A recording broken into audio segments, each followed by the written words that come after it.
Hello, this is Dr. Paul Cottrell, and I'm recording this on 4/10/24. We're going to be doing a larger project that I've been thinking about.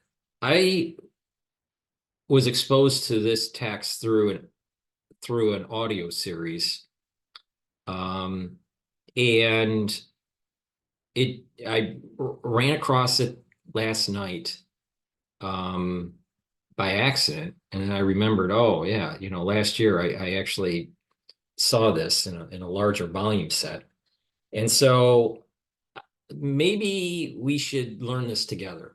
All right. There is this book that Maimonides wrote a long time ago. All right. I believe Maimonides was around the 1300s or so.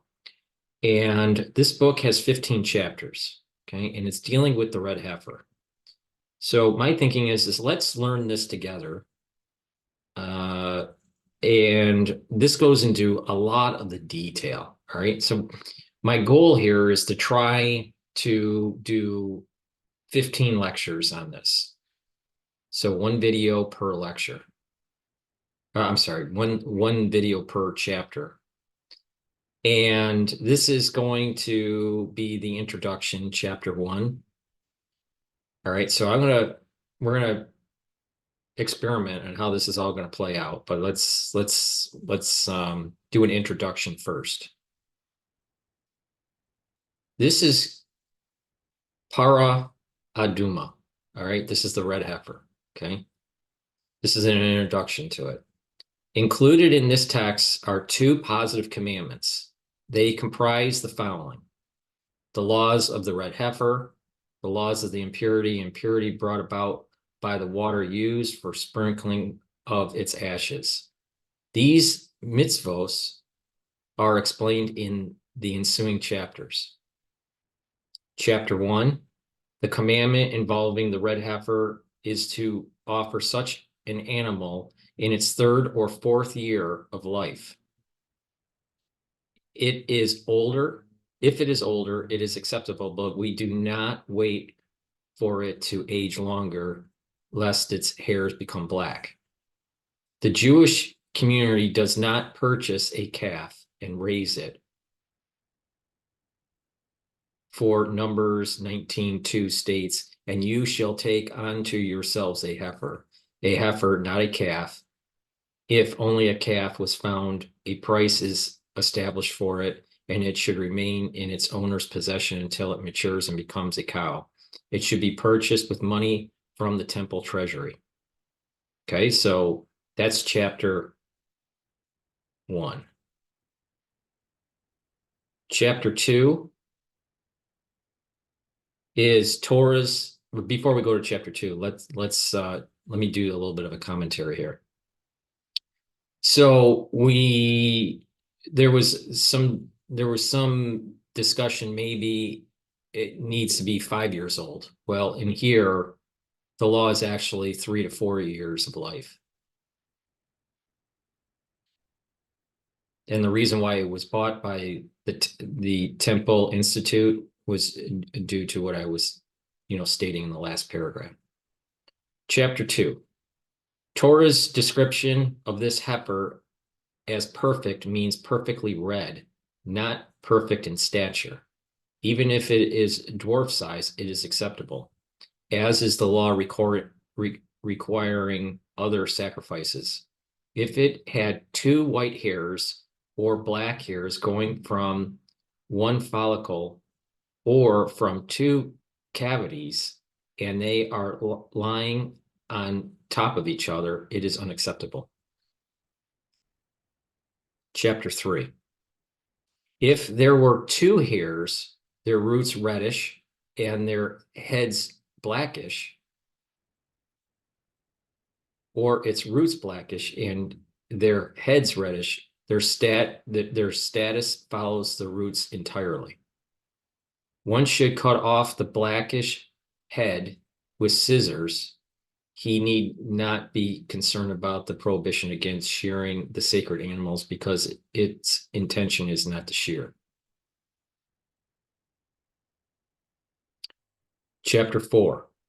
Enough of the red hair must remain so that it can be pulled out by tweezers. For if a hair is not large enough to be pulled out by tweezers, it is considered as if it does not exist. Therefore, if there were two white or black hairs that are so small that they cannot be pulled out by tweezers, it is acceptable. If its horns or hooves are black, they may be cut off and it is acceptable. The color of the eyeballs, the teeth, and the tongue do not disqualify the heifer. Chapter 6. If it had an abnormal growth of another color and one cut it off, even though red hair grew in its place, it is unacceptable. If all the physical blemishes, this is chapter 7, all the physical blemishes that disqualify sacrificial animals also disqualify a red heifer. For the proof text cited above states, which does not possess a blemish. If the heifer was born by cesarean section, was exchanged for a dog, was a present given a prostitute, was trefa or had been sodomized, it is unacceptable. For any factor that invalidates a sacrificial animal for the altar invalidates the red heifer, even though it is considered only as sacred as the upkeep of the temple. For Scripture has called it a sin offering, it is permitted to purchase a red heifer from a Gentile. We do not suspect that the Gentile sodomized it, for he would not destroy the value of his animal.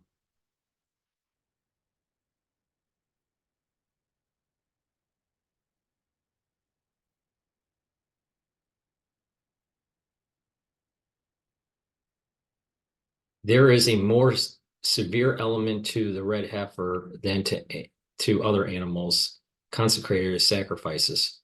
Work disqualifies it. Numbers 19:2,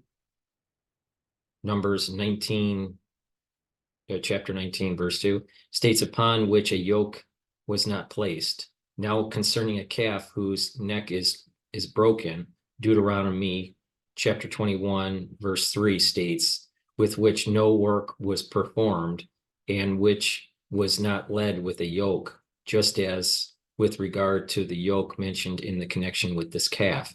The Torah equated other labor with a yoke. So too, with regard to the red heifer, other forms of the labor also disqualify it, like a yoke does.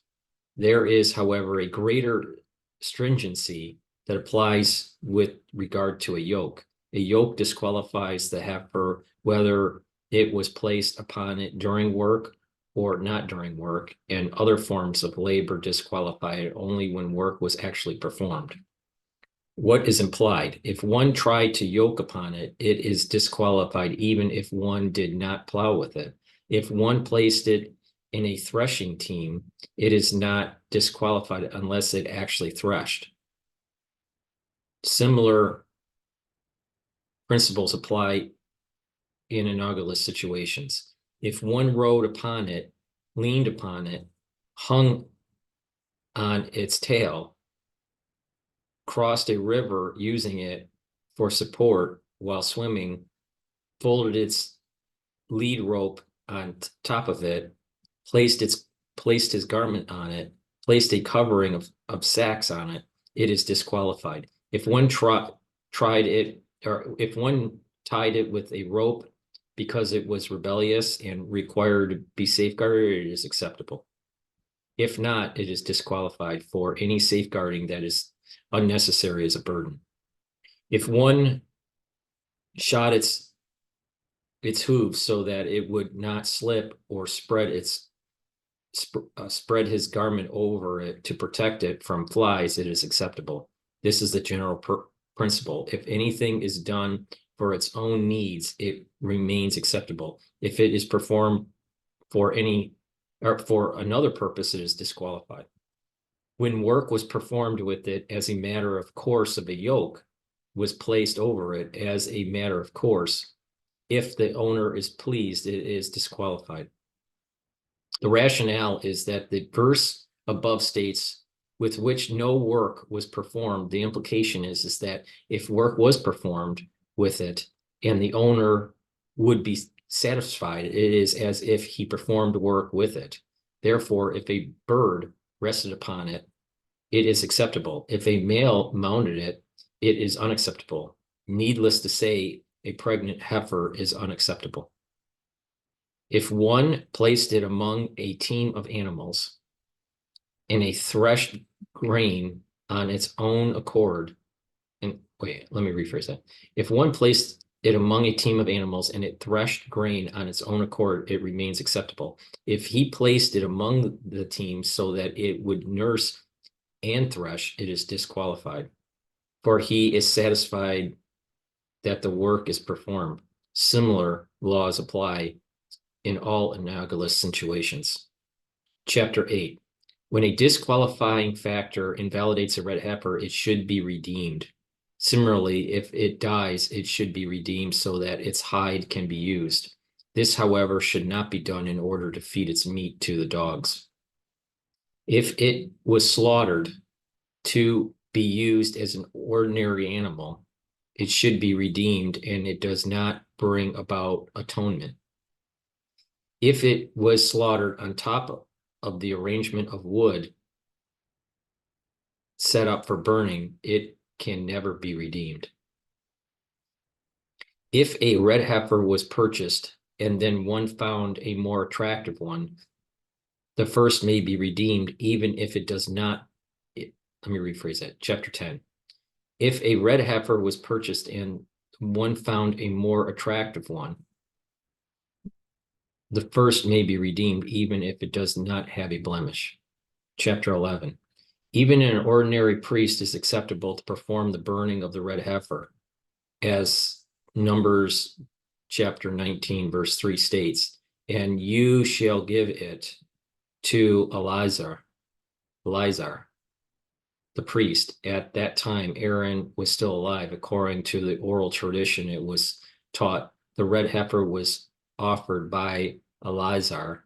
The remainder of the red heifers would be offered either by a high priest or an ordinary priest.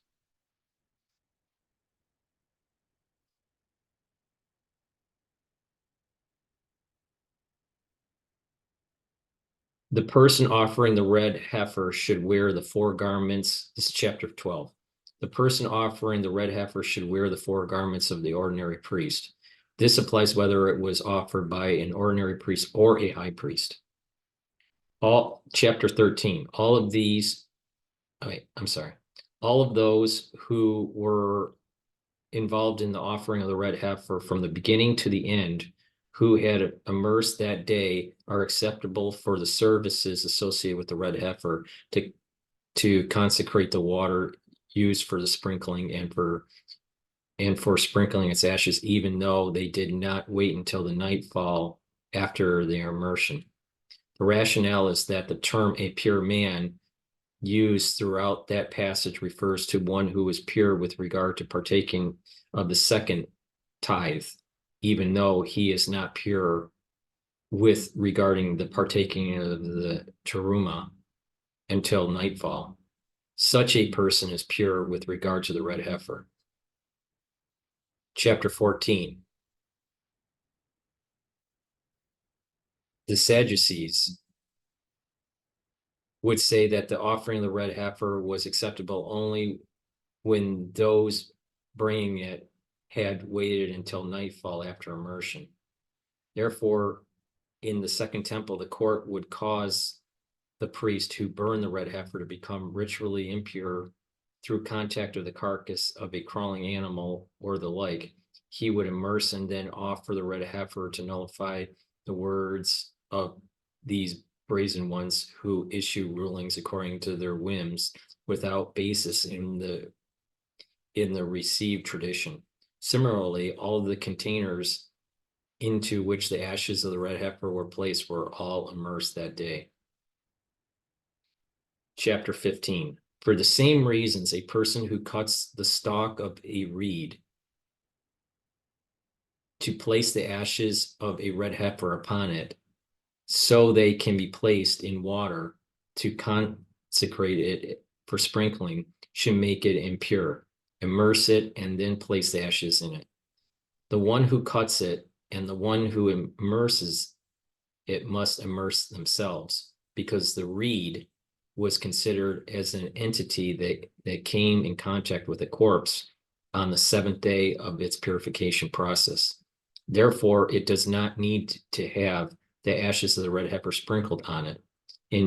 Instead, it is made impure to show the Sadducees that the oral tradition should be upheld. It is then immersed, and the ashes of the red heifer are placed in it. So those are the introduction of the 15 chapters. Now, we'll be going into the details of each of the chapters. This is going to be a big project, so stay tuned. Please make sure you subscribe to all my channels. I have 3 channels on YouTube. I have Brighteon, Bitchute, and Rumble. Make sure that you click the links in this video in the description and subscribe, and make sure you click the notification button. Also, if you would like to help support my work, please donate on my website, the-studio-reykjavik.com. On the bottom of the homepage, you can donate through Stripe, PayPal, or buy me a coffee. That way you can help support my work and you can learn some unique things. It is my understanding I'm the first one to be doing this, to a more mass public, and we're going to be learning this together. Thank you for listening and have a nice day.